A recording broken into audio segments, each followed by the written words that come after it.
Hi friends, మేమైతే ఈరోజు రోటి పచ్చళ్ళు అయితే చూపించబోతున్నామండి. మా అత్తమ్మ చేత చేసిన రోటి పచ్చళ్ళు, ఈ 2 రకాల రోటి పచ్చళ్ళు అయితే చేసి చూపించబోతున్నాము. మా అత్తమ్మ అయితే చేస్తుంది. ఫస్ట్ అండి బుడంకాయ పచ్చడి అండి.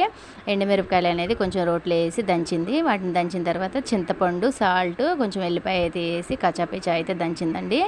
వాటిని అన్నీ దంచేసింది. దంచేసిన తర్వాత అవన్నీ గిన్నెలోకి అయితే కొంచెం తీసుకుందండి. ఆ పచ్చడి మొత్తం రోట్లో నూరేసిన తర్వాత గిన్నెలోకి అయితే తీసుకుందండి. ఆ పచ్చడి మొత్తం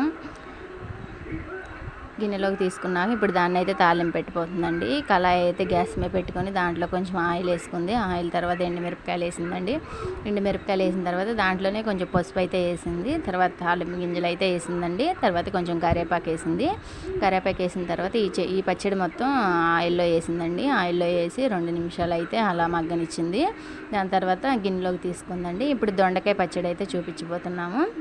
ఈ దొండకాయ పచ్చడికి ఫస్ట్ ఎండుమిరపకాయలు వేసి కొంచెం కచ్చాపిచ్చా దంచిందండి. దాని తర్వాత చింతపండు అనేది వేసింది. తర్వాత సాల్ట్, 2 ఎల్లిపాయలు అయితే వేసిందండి. తర్వాత ఈ దొండకాయ ముక్కలన్నీ వేసి కచ్చాపిచ్చా అయితే దంచేసింది.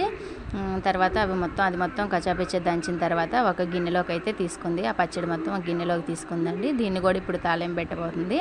మళ్ళీ గ్యాస్ మీద ఒక కళాయి అనేది పెట్టుకుంది. దాంట్లో కొంచెం ఆయిల్ వేసింది. ఆయిల్ వేసిన తర్వాత కొంచెం పసుపు వేసింది. తర్వాత 2 ఎండుమిరపకాయలు వేసిన తర్వాత తాలింపు గింజలు, కరివేపాకు అయితే వేసిందండి. తాలింపు గింజలు వేసింది. ఇవి మొత్తం కొంచెం ఫ్రై అయిందాక ఉంచి ఆ పచ్చడి అయితే తాలింపులో వేసింది. వేసిన తర్వాత ఇవి కొంచెం మగ్గనిచ్చేసి ఒక గిన్నెలోకి అయితే తీసుకుంది. ఇప్పుడు ఈ 2 పచ్చళ్ళని టేస్ట్ చూడిపోతుందండి. ఈ 2 పచ్చళ్ళు అయితే వేసుకొని అన్నం తినిపోతుంది. ఇప్పుడు ఈ 2 పచ్చళ్ళు టేస్ట్ ఎలా ఉన్నాయి అత్తమ్మ?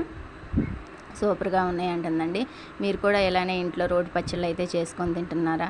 చేసుకొని తిన్నట్టయితే కామెంట్ బాక్స్లో కామెంట్ చేయండి. Bye friends.